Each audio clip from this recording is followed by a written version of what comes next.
नमस्कार विद्यार्थी मित्रांनो आणि आदरणीय पालकांनो. महाराष्ट्र मेडिकल करिअर काउन्सिलिंग या युट्यूब चॅनल तर्फे मी आपली मार्गदर्शक शमी माहेश्वर तुम्हा सर्वांचे मनापासून स्वागत करते. राष्ट्रीय परीक्षा एजन्सी म्हणजेच NTA आणि राष्ट्रीय आयुर्विज्ञान आयोग म्हणजेच NMC द्वारे नीट UG 2026 परीक्षेचा निकाल जाहीर झाला आहे.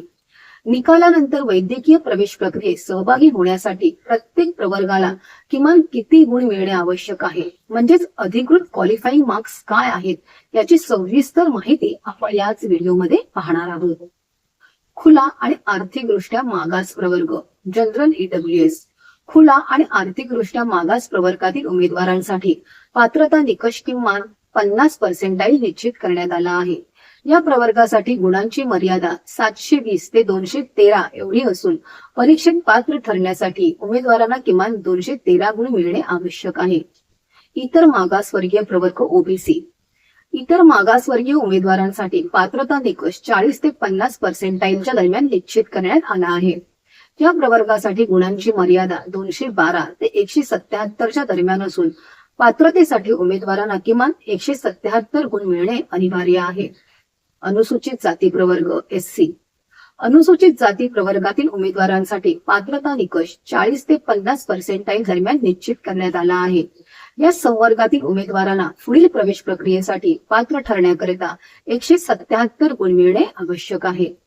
अनुसूचित जमाती प्रवर्ग ST. अनुसूचित जमाती प्रवर्गातील उमेदवारांसाठी पात्रता निकष 40 ते 50% दरम्यान आहे. या प्रवर्गासाठी गुणांची मर्यादा 212 ते 177 दरम्यान असून परीक्षेत पात्र होण्यासाठी किमान 177 गुण मिळवणे बंधनकारक आहे.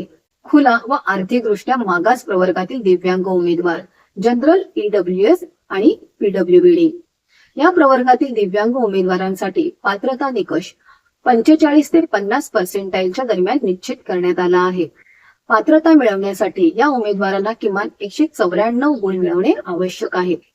इतर मागासवर्गीय, अनुसूचित जाती आणि अनुसूचित जमाती प्रवर्गातील दिव्यांग उमेदवार OBC, SC, ST आणि PWBD. OBC, SC आणि ST प्रवर्गातील दिव्यांग उमेदवारांसाठी पात्रता निकष 40 ते 45% दरम्यान आहे. या सर्व राखीव प्रवर्गातील दिव्यांग उमेदवारांना परीक्षेत पात्र ठरण्यासाठी किमान 177 गुण मिळणे आवश्यक आहे. येथे सर्व विद्यार्थी आणि पालकांनी एक अत्यंत महत्वाची गोष्ट लक्षात ठेवली पाहिजे. हे गुण केवळ नीट परीक्षा पात्र करण्यासाठी म्हणजेच क्वालिफाय होण्यासाठी आवश्यक आहेत, परंतु केवळ पात्र गुणांवर सरकारी किंवा नामांकित खाजगी महाविद्यालयात प्रवेश मिळेलच असे नाही. चांगल्या कॉलेजमध्ये प्रवेश मिळवण्यासाठी तुमचे गुण या पात्रता गुणांपेक्षा खूप जास्त असणे गरजेचे आहे. त्यामुळे निकालानंतर गोंधळून न जाता योग्य मार्गदर्शन घेणे आणि अचूक पसंती क्रम भरणे अत्यंत महत्वाचे ठरते.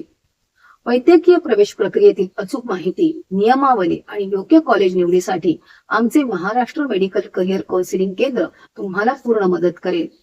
प्रवेश प्रक्रियेच्या पुढील सर्व अपडेट्स वेळेवर मिळवण्यासाठी आमच्या चॅनलला नक्की सबस्क्राईब करा.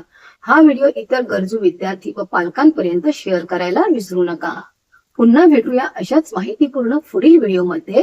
तोपर्यंत धन्यवाद.